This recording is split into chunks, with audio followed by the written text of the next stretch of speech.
చేస్తే నేను అది కూడా బయట పెట్టలా.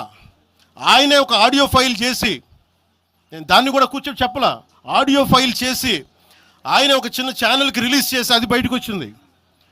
మీరు కూర్చోబెట్టి తెలంగాణ గురించి అని మాట్లాడతారు. నేను నిజంగా ఎంత కమిట్మెంట్ లేకపోతే కొండగొట్టు ఆంజనేయుడికి నేను 30 కోట్లు టీటీడీ నుంచి చెప్పిస్తాం. మేము ₹1 కోటి ఎందుకు మా కూర్చోబెట్టి తెలంగాణ ప్రభుత్వానికి ఇస్తాం? ఆపదలో ఉన్నప్పుడు, విపత్తుల్లో ఉన్నప్పుడు మీరు మాట్లాడి,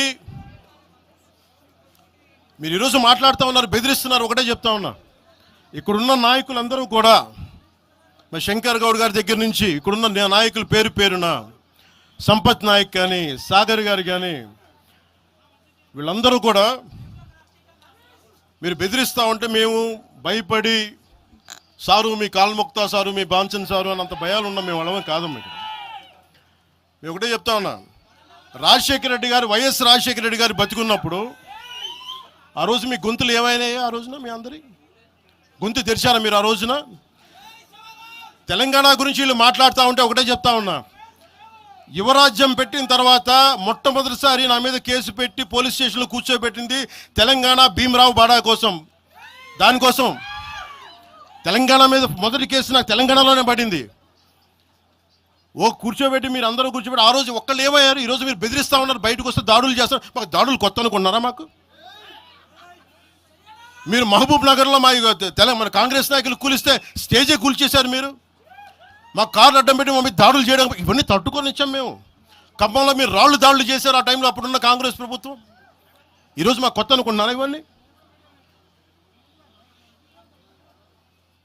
మీరు చేసే ఈ తాటాకు చప్పుళ్ళకి బెదిరేది కాదు జనసేన, గుర్తుపెట్టుకోండి.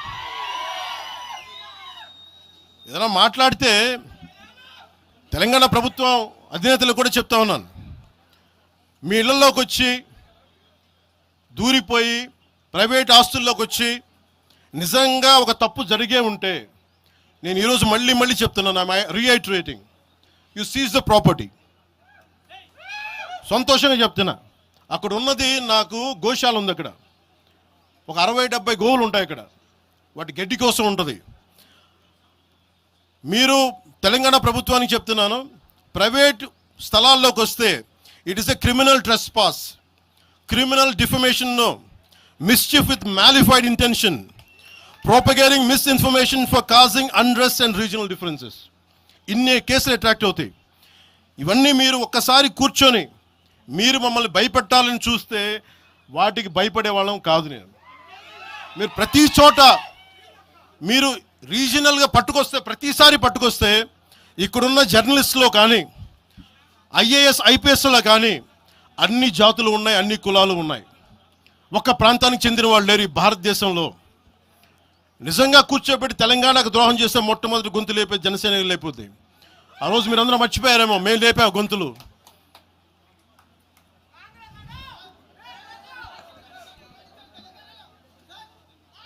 కాంగ్రెస్ హటావ్ దేశ్ బచావ్ అని అంటానికి ఈరోజు ఇందాక మీరు చెప్పిన దానికి చెప్తున్నా. కాంగ్రెస్ నాయకులు మాట్లాడుతున్నారు కొంతమంది, అందరం చెప్పట్లా. కొంతమంది నాయకులు కూర్చొని మాట్లాడుతూ ఉన్నారు, నువ్వు ఎలా తిరుగుతావు రోడ్ల మీద చూస్తాం, నాలుకలకు వస్తాం, నాలుకలు చీరుస్తామంటే, రండయ్య బాబు మీకు నాలుకలు తీసి చూపిస్తాం మీకు కోసుకొని. అలాగే మీరు ఒకప్పుడు ఇలా మాట్లాడిన నాయకులందరూ, రాజశేఖర రెడ్డి గారు తెలంగాణకి విభజనకి నేను వ్యతిరేకం నేను అన్న చెప్పిన వ్యక్తికి పక్కన ఉన్న కొమ్ము కాసిన వాళ్ళు వీళ్ళందరూ మాట్లాడతారు. నిజంగా నాకు చివుళ్ళ మల్లికార్జున్, శ్రీశైలం చెంచు పెంటల నుంచి వచ్చిన, చెంచు గూడెల నుంచి వచ్చిన కుర్రాడు, 16-17 ఏళ్ళ కుర్రాడు, చెంచుళ్ళ శివ మల్లికార్జున్, వీళ్ళు వెతుక్కొని వచ్చారు నా కోసం. దేనికి? మాకు యురేనియం మైనింగ్ జరుగుతూ ఉంది అన్నా, నువ్వు వచ్చి ఏదైనా చెప్పన్నా అంటే, ఆ రోజు ఓడిపోయినాను 2019 తర్వాత 2 చోట్ల ఓడిపోయి అంటే నా మీద ఏ నమ్మకం పెట్టుకొచ్చాడు? ఎందుకు నేను తెలంగాణ యువతను నమ్ముతానంటే, వాళ్ళకున్న లోపలున్న భావం ఎంత బలమైందంటే మొత్తం ప్రభుత్వానికి అదిపించింది ఒక్క కుర్రోడి భావం. దానికి నేను ప్లాట్ఫామ్ అయ్యాను అంతే. దానికి ప్లాట్ఫామ్ అయ్యా. వచ్చే కుర్రోడు రోడ్డు మీద కూర్చొని జనసేన ఆఫీస్ ముందు కూర్చుంటే వెళ్ళి మాట్లాడా. ఏం బాబు ఏం కావాలన్నా అంటే నీకు కూర్చోబెట్టి అన్న మాకు యురేనియం మైనింగ్ జరుగుతుందన్న మా శ్రీశైలంలో చెంచుపెంటల్లో, నువ్వు మాట్లాడన్నా అంటే మొత్తం తీసుకొచ్చాను. తీసుకొస్తే ఒక్క మాట మాట్లాడితే ఆ రోజున వి హనుమంతరావు గారు, ఇప్పుడు కాంగ్రెస్ నాయకులు వి హనుమంతరావు గారు, మేము కూర్చొని మాట్లాడితే అఖిల పక్షం ఆ రోజు పిలిచాం. ఏ బలవంతం జనసేనకి ఆ రోజున ఓట్లు వస్తాయన్నా మేము చేసింది తెలంగాణ మీద ప్రేమ, తెలంగాణ మీద ఇష్టం, తెలంగాణ మీద మమకారం.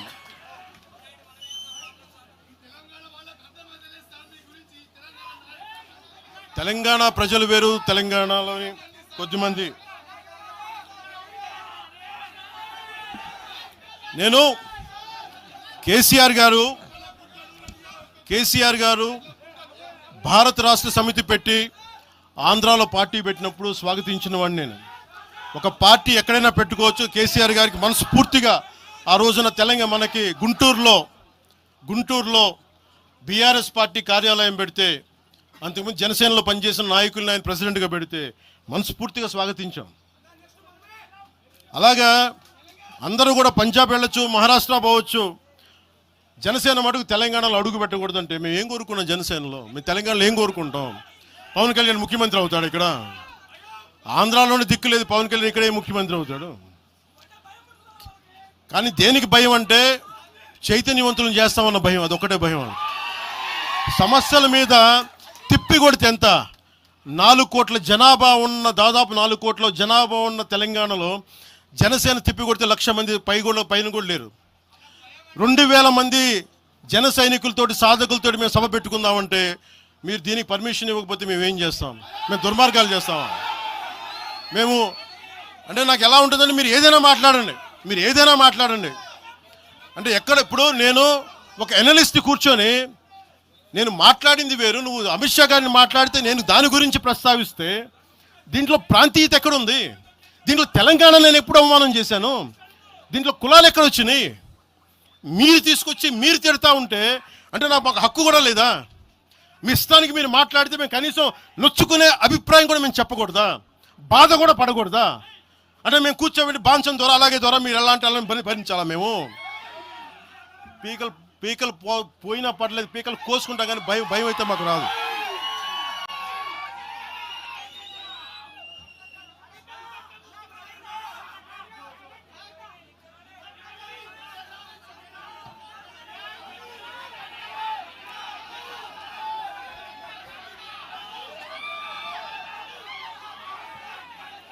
నేను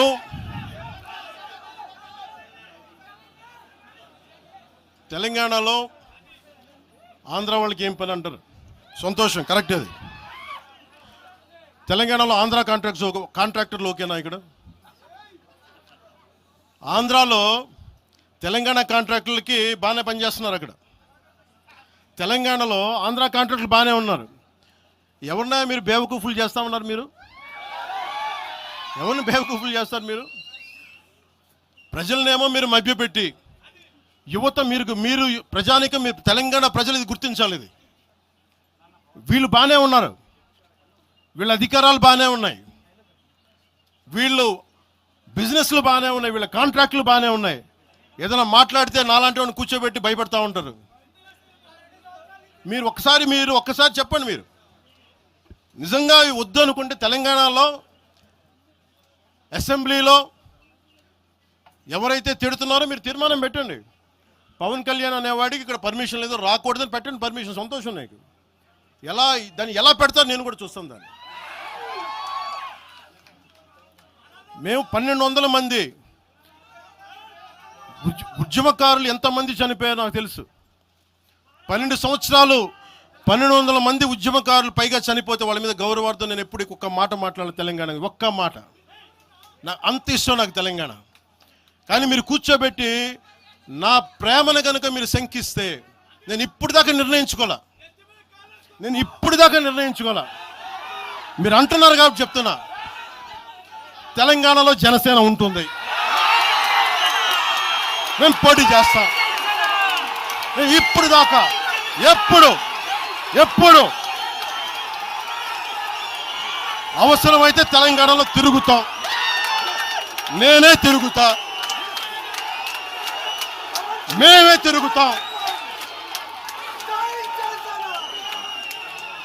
ప్రతి సమస్య మీద మాట్లాడతాం. ప్రతి అన్యాయాన్ని ఎదుర్కొంటాం. ఏం మాట్లాడతారు మీరు? ఇది తెలంగాణ భారతదేశంలో అంతర్భాగం, మర్చిపోకండి. తెలంగాణ నా దేశం అంతర్భాగం. తెలంగాణ మీరు కూర్చోబెట్టి బెదిరించి రాకూడదు ఏంటో అవన్నీ భరిస్తాం. చాలా దశాబ్దం పైగా భరించాం. దీనికి చర్మాంకం పలుకుతాం మేము. తెలంగాణ ఎవరైతే వ్యతిరేకించారో వాళ్ళందరూ పదవుల్లో కూర్చున్నారు. ఈరోజు కూర్చోబెట్టి తెలంగాణను ఎవరైతే వ్యతిరేకించారో వాళ్ళు ఎమ్మెల్యేలు అయ్యారు. ఒక్క మాట మాట్లాడలా. కిక్కురు మనకుండా కూర్చున్న 12 సంవత్సరాలు. మా నాయకుల్ని పేరు పేరుని అడగండి, ఒక్కొక్కరిని అడగండి, ఇంటర్వ్యూలు తీసుకోండి. ఏ రోజునా సరే నేను వాళ్ళని ప్రోత్సహించాను అడగండి. వాళ్ళు నన్ను వదలలేదు, నన్ను ఏం చేయమంటారు చెప్పండి. దండం పెట్టి చెప్పా, మీరు శుభ్రంగా వెళ్ళిపోండి అంటే లేదు, మాకు నీ ఆశయాలు ఇష్టం, మాకు జనసేన భావజాలం ఇష్టం. ఉన్న మహేందర్ కానీ, రాజలింగం గారు కానీ, ఉన్న ప్రతి ఒక్కరు పేరు పేరున, శంకర్ కానీ పేరు పేరున ప్రతి తెలంగాణ జిల్లాలో ఉన్న నాయకులందరూ యువరాజ్యం నుంచి ఉండిపోయారు. వాళ్ళు పోలే. నేను చెప్పా మీరు మిగతా పార్టీస్కి పోండి అంటే పోలా. దాసోజు శ్రవణ్ ఎవరు పట్టుకున్నారు? మీరు ఆ పట్టుకుని దాసోజు శ్రవణ్ కానీ ఈరోజు ఎమ్మెల్సీగా ఉన్నారంటే ఆ రోజు మీరు కూర్చోబెట్టి మాట్లాడుతూ ఉన్నారు. ఆ రోజున ఈరోజు కాంగ్రెస్ నాయకులు ఎవరో మాట్లాడుతూ ఉన్నారు, నువ్వేమి ఎలా వస్తావు చూస్తామని. ఇలాంటి ప్రగల్భాలే వైఎస్ రాజశేఖర రెడ్డి గారు ముఖ్యమంత్రిగా ఉన్నప్పుడు కాంగ్రెస్ యువజన కాంగ్రెస్ వాళ్ళు ఇలాగే మాట్లాడారు. ఆ రోజున తన్ని తగలేసాం ప్రతి ఒక్కడు వచ్చిన వాళ్ళు, గుర్తుపెట్టుకోకండి. ఆ రోజు నాకు నిలబడిన తెలంగాణ యువత నిలబడ్డారు. బస్తీలో నుంచి, ఉస్మానియా నుంచి వచ్చిన వాళ్ళు నిలబడ్డారు. ఆ రోజున రాజలింగం గారికి తెలుసు. ఆ రోజు కూడా చెప్పారు ఎలా వస్తే. నేను చెప్పా ఇలాగే ఇంటికి వస్తామని బెదిరించి, ఆఫీస్కి వస్తామని బెదిరిస్తే ఇంటి ముందు చైరేసి కూర్చున్నా. నాకు అలాంటి భయాలు లేవు. దేశం బాగుండాలి. అంతర్గతంగా ఇప్పుడు వేర్పాటువాదం మంచిది. ఎక్కడ దాకా? దేశ సమగ్రత భంగం కలిగినంత వరకు ఎవరు ఉండకూడదు, రాకూడదు, మీ గొంతులు తొక్కేస్తామంటే ఇది ఏమనుకున్నారు? భారతదేశం అనుకున్నారు, లేదంటే పాలస్తీన్ అనుకుంటున్నారు మీరు అందరూ? ఇది భారతదేశం, పాకిస్తాన్. మీ ఇష్టానికి రాకూడదు, మీ ఇష్టానికి ఏమనుకుంటారా మీరంతా? నా దేశం, నేను ఎక్కడైనా అడుగు పెడతా. నాకు రాజ్యాంగ పరంగా కల్పించిన హక్కు ఇది. ఇప్పుడు కాంగ్రెస్ నాయకులకు ఒకటే చెప్తున్నా, రాహుల్ గాంధీ గారు కానీ, ప్రియాంక గాంధీ గారి దక్షిణ భారతంలోకి వచ్చి వైనాడులో పోటీ చేయొచ్చు. ఇందిరాగాంధీ గారేమో మెదక్